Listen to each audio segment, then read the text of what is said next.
Greetings and welcome back to the landfill. This is Alex. I've been away for a while, had some camera problems. Let's see if they're fixed. I think today what I want to talk about is the concept of extreme sports. Most of the time when you think of extreme sports, you think of things like skydiving and base jumping, free diving, cliff diving, things where there is a high risk factor and a high danger factor. In fact, most of the time when you add the word extreme to any sport, that's usually what happens, is you're upping the risk factor, you're upping the danger factor.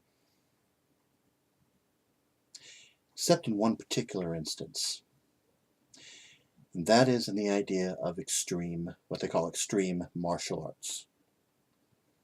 And I'm not talking about cage fighting or MMA, because as far as that goes, there's no more risk there than there is in traditional boxing.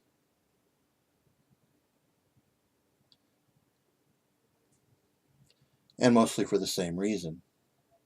You have protective gear, and you have a lot of rules about what you can and can't do. But with what are being called extreme martial arts these days, a lot of what you see people calling that are mostly in forms competitions. And whether you use the term kata or taolu or whatever term you're used to or familiar with from your own experience or style you studied, I'll use the term kata because it's the one most people I think are familiar with, and it's kind of become a generic term for martial arts forms. What you see in competition when people talk about extreme martial arts is somebody doing a form, a kata, that's got about 15 actual techniques that are practical to use, and the rest of it is gymnastics. In weapons forms, you see a lot of twirling and spinning of weapons, but very few actual strikes or blocks with the weapon that would actually be of any use. Now, don't get me wrong. The gymnastic stuff is tough. I ain't even trying to say it's not. I couldn't do it. At my peak, I couldn't do it.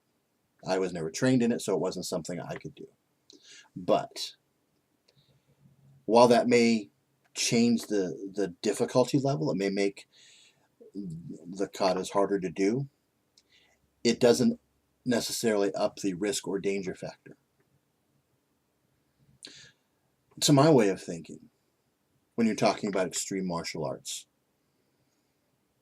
I would think you would be talking about something where, let's say you're in a fight, in a competition, and you're fighting. No protective gear, and no techniques that are disallowed. In other words, nobody saying you can't use that technique. And no one's saying, oh, you put too much force into that punch, you need to hold back. I would say taking those things out would make it extreme. When you're dealing with, and something you don't often see in competitions is weapons sparring to begin with. But I would think, again, no protective gear and no limitations on what techniques you can use. If you're using, say, staffs, I would think if you're using a bladed weapon, which traditionally would have been sharpened in a particular way, if you're fighting or even just doing a form, a kata, that weapon should still have its traditional edge. I think the closest thing that I've seen to what I would consider an extreme martial art is what's known as HEMA, which is historical European martial arts, where you literally have guys in full plate armor and realistically weighted swords bashing away at each other using historically accurate techniques. I think that's the closest that I've seen to that. You still have a lot of rules, a lot of techniques that you're not allowed to do within the context of that. But, and the style of fighting they're doing, traditionally armor was worn. So, but you still have those same kind of risk factors that someone 500 years ago fighting with a sword and a suit of armor would have had. To a point. I mean, there's still a lot more control than one would expect in something called extreme, but I think that one's about as close as you're going to get. So I guess what I'm getting at here is, if you're going to call something an extreme version of a martial art, make it extreme. Up the risk factor, up the danger factor. Don't take away the practical elements and throw in a lot of really cool looking flashy moves that wouldn't do much in an actual need to use situation, and that the person using the techniques has no idea how to use even the actual practical techniques they're doing. That's one thing I've noticed in a lot of these competitions. When you see someone doing forms, see someone doing, say, a staff kata, a lot of spins, a lot of flipping the staff around, a few blocks, a couple of strikes. But you can tell from the blocks and strikes this person has never been taught how to strike or to block.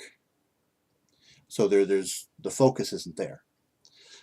But there's all this other cool looking flashy stuff. So apparently that supplants actual skill. At least in some people's minds.